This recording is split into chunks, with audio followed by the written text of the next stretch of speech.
A perceptron is the building block of neural networks. Without perceptrons, we wouldn't have modern artificial intelligence as we know it today. So let's see how it works.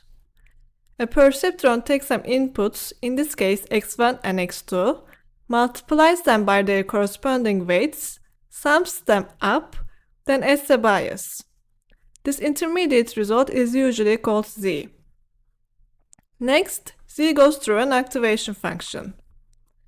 In a perceptron, this activation function is the unit step function.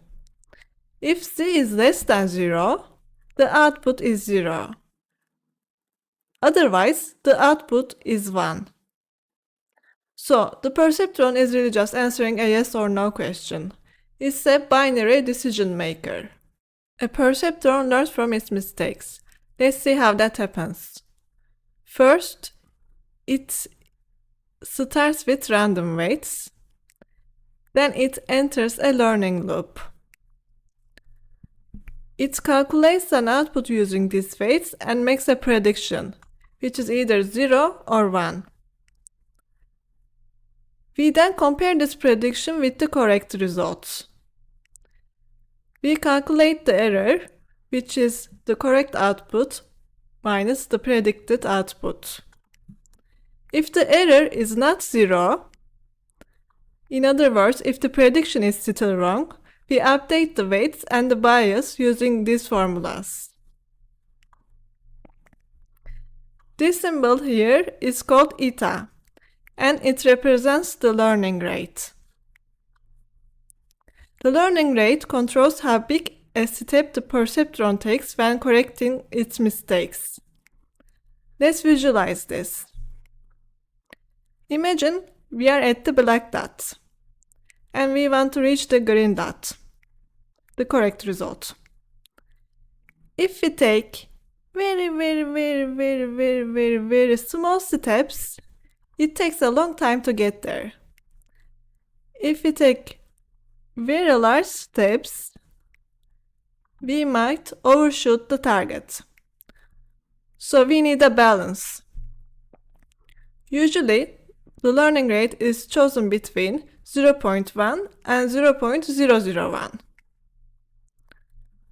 First, we calculate the delta values. Then we update the weights and the bias. We repeat this process until the error becomes 0. Let's look at an example. There's a music festival in my city. Should I go? I will use two inputs. X1 is my favorite band playing, and X2 is it raining. Each input is binary. Yes is 1 and no is 0. We start with random weights and a bias. The bias represents my personal tendency, like laziness or excitement. It is just a built-in preference. In this case, it is a positive value, so this means that I already want to go. At this point, the perceptron has no idea what the right decision is. Let's see the Python code for this example. We give the model 4 scenarios, 0, 0 to 1, 1. We tell it that the correct answer is to go only if the band is playing and it is not raining. So the output should be 1 only for the last case. We start with random weights and a bias. We also initialize the learning rate to 0.1. For every data point, the model performs 3 steps. First, it calculates the z value that we discussed earlier. It uses the z value to produce a predicted output using the activation function, here in this line. Then, finally, it calculates the error. During this learning loop, the model adjusts the weights and bias, rotating and shifting the decision boundary using the learning rate until it successfully separates the yes points from the no points. This animation shows the learning process created by the code. Each dot represents a training example. The red points belong to class 0 while the green point belongs to class 1. In this example, the green point represents the situation where my favorite band is playing and it isn't training. The dashed blue line is the decision boundary, which is the line where the model switches its prediction from class 0 to class 1. The green shaded region shows the area where the model would predict class 1. During training, the yellow outline highlights the point the model is currently checking.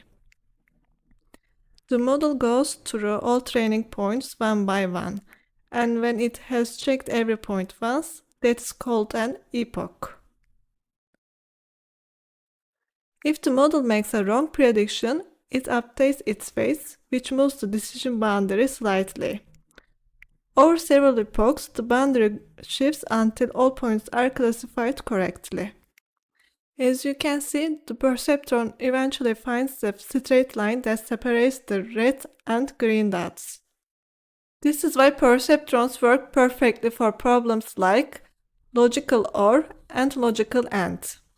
These problems are linearly separable, meaning a straight line can separate the outputs. Here, like this.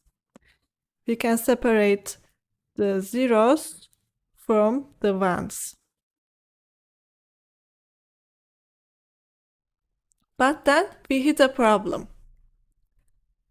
XOR looks simple, but it is not linearly separable. No single straight line can separate the outputs correctly. So no matter how long we train, the perceptron will never succeed. And this is where the perceptron fails. This limitation is very important. It is the reason why we don't stop at single perceptrons.